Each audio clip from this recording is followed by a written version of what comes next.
तो 12वीं वाले मेरे बच्चों अगला चैप्टर है पर्यावरण और संसाधन। तो देखेंगे सबसे पहले 2 अंक वाले प्रश्न। इसमें सबसे पहला जो क्वेश्चन है एजेंडा 21 है। तो सबसे पहले जान लीजिए एजेंडा 21 क्या है। ये क्वेश्चन है 2 अंक में लेकिन इस क्वेश्चन को कई तरीके से पूछ सकता है।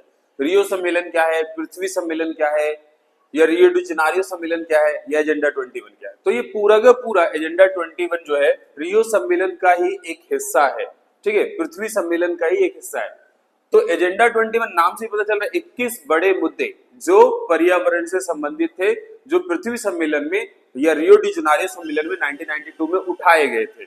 तो एजेंडा 21 में वैसे तो 21 मुद्दे थे, लेकिन यहाँ पे पूछा है कि एजेंडा 21 क्या है। तो सतत विकास के तरीके। अच्छा, सतत विकास को भी कई नामों से जाना जाता है, सतत विकास को भी कई तरीकों से जाना जाता है, कई नामों से जाना जाता है। बच्चे अक्सर कंफ्यूज जाते हैं, थोड़ा सा वर्ड घुमाया वो कंफ्यूज। सतत विकास को टिकाऊ विकास भी हम कह सकते हैं, या सतत पोषणीय विकास भी कह सकते हैं, ठीक है। तो ऐसा ना हो कि सतत विकास के जगह पे आपको टिकाऊ विकास दे दे तो आप कंफ्यूज हैं। बिल्कुल भी डरने की जरूरत नहीं है। सतत विकास को टिकाऊ विकास भी कहते हैं या सतत पोषणीय विकास भी कहते हैं। तो एजेंडा 21 में एक ये मुद्दा था कि हमें जो विकास करना है वो अंधाधुंध विकास नहीं करना है, आने वाली भावी पीढ़ियों के लिए संसाधनों को सुरक्षित रखना है, पर्यावरण को सुरक्षित रखना है और अपनी भी जरूरतों को पूरा करना है। तो बेसिकली एक पृथ्वी सम्मेलन का या रियो डी जेनेरियो सम्मेलन का एक हिस्सा था। Okay, let's move to next question. मूलवासियों के अस्तित्व का सबसे बड़ा खतरा। सबसे पहले हम जानेंगे मूलवासी कौन है। इंग्लिश में कहेंगे indigenous people. Indigenous people. So what were the main threat to the indigenous people. तो मूलवासी है कौन? मूलवासी वे लोग हैं जो युगों युगों से एक निश्चित क्षेत्र में, है ना, एक निश्चित टेरिटोरी में रहते आए, वो उनके पूर्वज, इस तरीके से। तो अभी हाल फिलहाल में एक सबसे बड़ी समस्या है ये। तो मूलवासियों को सबसे बड़ा खतरा क्या है? What are the main threat to the indigenous people. तो सबसे पहले आप देख लीजिए, जंगलों का लगातार विनाश हो रहा है। अच्छा, इंडिजिनस पीपल मूलवासी रहेंगे कहाँ? या तो वो वनवासी, आदिवासी है ना, तो वो जंगलों में रहते हैं, है ना। जंगलों का लगातार विनाश जिस तरीके से हो रहा है, डिफॉरेस्टेशन जिस तरीके से हो रहा है, तो कहीं ना कहीं उन्हें हाशिए पे जाने की जरूरत पड़ रही है, मार्जिनलाइज्ड होना पड़ रहा है। वन जीवों की संख्या में लगातार कमी आ रही है, जो कि उनके जीवन का एक अहम हिस्सा है। वो और हमारी तुम्हारी तरह कोई एक्टिविटी तो करते नहीं है ना। तो जो मूलवासी हैं वो जंगलों में रहते हैं या अपने मूल क्षेत्र में रहते हैं, मूल प्रकृति के कार्य करते हैं, जैसे वनों से लकड़ी इकट्ठा करना, अन्य फल फूल इस प्रकार की चीजों को वो करते हैं, या वो वन्य जीवों पर निर्भर करते हैं, उनसे कीमती चीजें इकट्ठा करते हैं और वो बदले में बेचते हैं और उनसे उनका जीवन यापन चलता है। तो आजकल जिस तरीके से ग्लोबलाइजेशन बड़ी तीव्रता से बढ़ रहा है, या आज जो इंडस्ट्रियलाइजेशन हो रहा है ना, औद्योगिकरण, उसकी वजह से वनों को काटा जा रहा है। तो कहीं ना कहीं ये जो मूल निवासी हैं, ये जो इंडिजिनस पीपल है, इनको बहुत ज्यादा खतरा पहुंच रहा है। ये अपने जगह से पीछे हटने के लिए तैयार हो रहे हैं और इनको मार्जिनलाइज किया जा रहा है, हाशिएकरण किया जा रहा है ना, किनारे पे ढकेला जा रहा है। तो ये एक सबसे बड़ी अपने आप में समस्या है ना।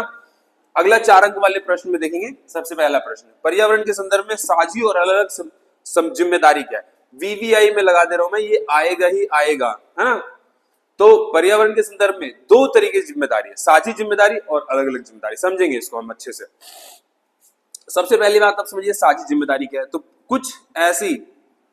कुछ ऐसी जिम्मेदारियां हैं, कुछ ऐसी बातें हैं जो अकेले नहीं हो सकता है। सभी देश मिलकर के, सभी देशों के सहयोग से ही ये काम हो सकता है। जैसे पर्यावरण एक मामला है, सभी देशों का सहयोग चाहिए इस पर, एक देश के बस की बात नहीं है। या एक देश करेगा भी तो क्या फायदा, दूसरा देश लगातार कार्बन कटौती कर ही नहीं रहा है, प्रदूषण में लगातार जो है कि बिल्कुल लगातार उसमें प्रदूषण में या कार्बन में लगातार बढ़ोतरी कर रहा है। तो इस वजह से एक देश के करने या ना करने से कोई फर्क नहीं पड़ता।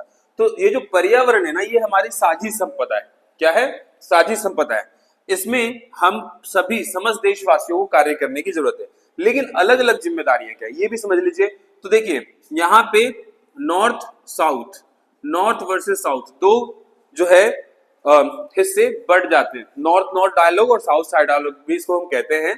तो यहाँ पे ये कहा जाता है कि जो दक्षिणी मूल के देश है, दक्षिणी गोलार्ध के देश है, और जो उत्तरी गोलार्ध के देश है, इनकी अलग अलग जिम्मेदारियां हैं। जो विकसित देश हैं उन्होंने ज्यादा गंदगी की है, मतलब वहां पे over a period of 400-500 year से जो है इंडस्ट्रियलाइजेशन चल रहा है, दे आर फुली डेवलप्ड, पूरी तरीके से विकसित है वो। तो उन्होंने ज्यादा कार्बन का एमिशन किया है, कार्बन को ज्यादा प्रोड्यूस किया है, कार्बन का एमिशन ज्यादा किया है, तो कार्बन को उन्होंने ज्यादा जो है कि प्रोड्यूस किया है, तो इस वजह से उनको अपने देश में कार्बन करने की कटौती ज्यादा है, यानी कि उनको अपने नंबर ऑफ फैक्ट्रीज और कारखाना को बंद करने की ज्यादा जरूरत है। और जो डेवलपिंग कंट्री या अंडर डेवलप्ड कंट्री, वो तो अभी उनके यहाँ फैक्ट्रीज वगैरह आई है, तो उनकी इतनी जिम्मेदारी नहीं बनती है। तो ये बात कुछ हद तक सही है, जहां पे विकसित देश, विकासशील देश और अल्प विकसित देशों पर भी पूरा जोर देते हैं कि वो लोग भी अपने यहाँ कार्बन कटौती करें। लेकिन अब देखने की बात यह है, इस चीज को ये जस्टिफाई कैसे करेंगे, क्योंकि अभी भी ये 50-60 सालों से 40 सालों से इंडस्ट्रियलाइजेशन थोड़ी बहुत आई है नाम मात्र की, लेकिन जो देश पश्चिमी देश हैं, जहां पे ऑलरेडी बड़ी तेजी से, बड़ी तीव्रता से औद्योगिकरण विकसित हुआ है और जहां पे कार्बन की मात्रा, उत्सर्जन की मात्रा बहुत ज्यादा है, तो उनको कार्बन कटौती करने की आवश्यकता ज्यादा है, ना कि उन देशों को जो अभी हाल फिलहाल में विकासशील, अल्प विकसित से विकासशील के स्टेज पे आए। तो यही चीज है, पर्यावरण सभी की साझा संपत्ति है, लेकिन जिम्मेदारियां अलग है, अलग अलग है।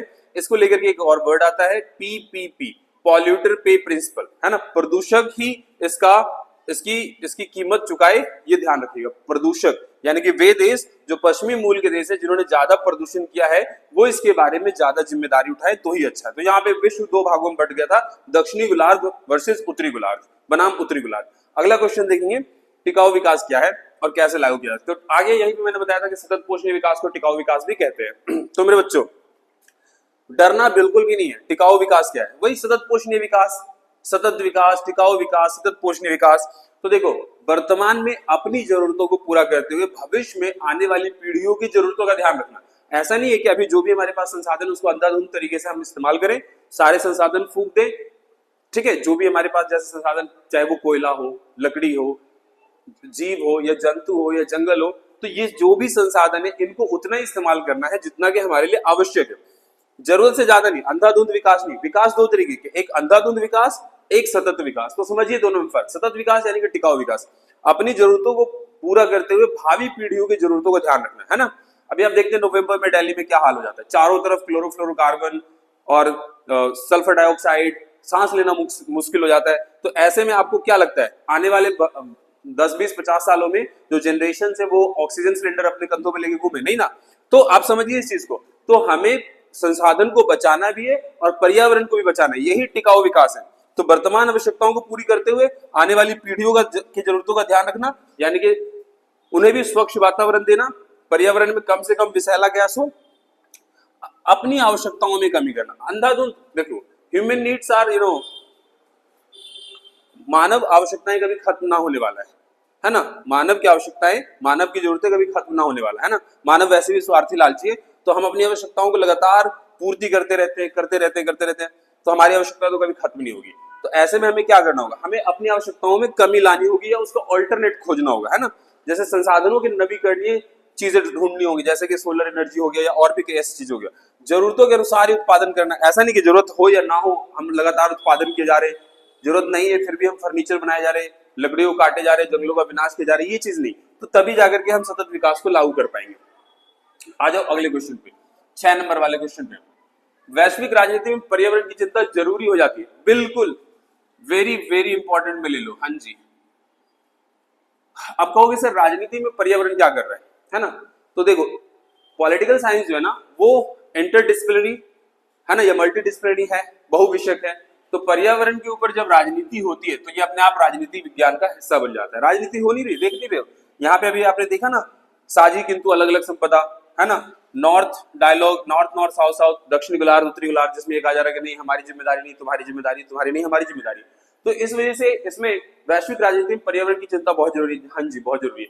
कैसे जरूरी है और क्या चिंता है? तो सबसे पहले लगातार आप बढ़ते हुए प्रदूषण देख रहे हैं, नवंबर दिसंबर में आप देख लो दिल्ली का हाल, तो ये अपने आप में बहुत ज्यादा चिंता का विषय है। माननीय सुप्रीम कोर्ट ने भी इसके ऊपर चिंता जाहिर की है ना।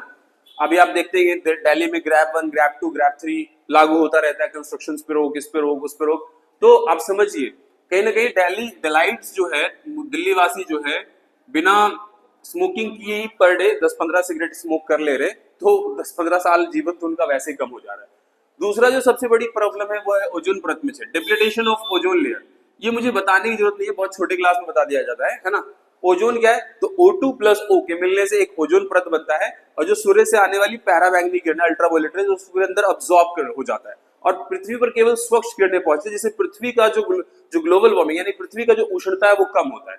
अब चूंकि ओजोन में छेद हो रहा है, ओजोन में क्यों छेद हो रहा है, तो लगातार CFC के बढ़ने से क्लोरोफ्लोरोकार्बन और ऐसे ही मोनोऑक्साइड या और भी ऐसे विषैले गैस है, या सल्फर डाइऑक्साइड है, SO2 है, जिनके बढ़ने की वजह से लगातार ओजोन परत में डिप्लीटेशन हो रहा है। अब वो सीधा सीधा जो ओजोन लेयर है वो पृथ्वी पर पड़ रहा है और पड़ने की वजह से पृथ्वी वार्म हो रहा है, गर्म हो रहा है। इस वजह से कहीं ना कहीं आप देखोगे पृथ्वी की उष्णता के बढ़ने की वजह से अंटार्कटिका के जो ग्लेशियर्स है वो मेल्ट हो रहे हैं, वहां पे एक्वेटिक एनिमल्स जो हैं या जो अंटार्कटिक एनिमल्स है वो कहीं ना कहीं विलुप्त हो रहे हैं या भविष्य में विलुप्त हो जाएंगे।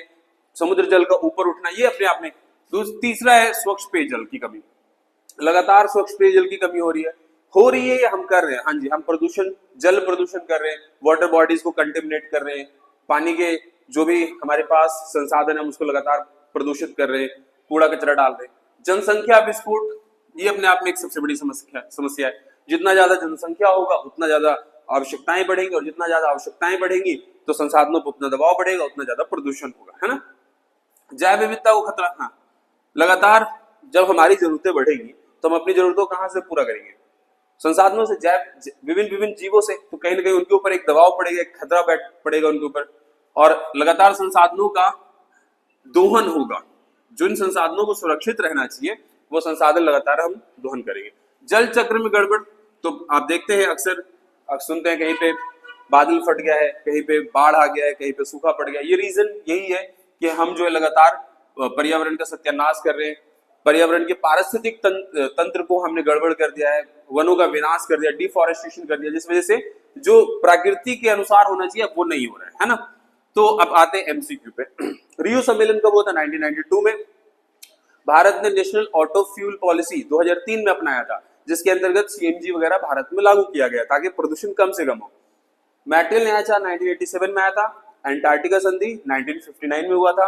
अंटार्कटिका पर्यावरण न्यायाचार 1991 में।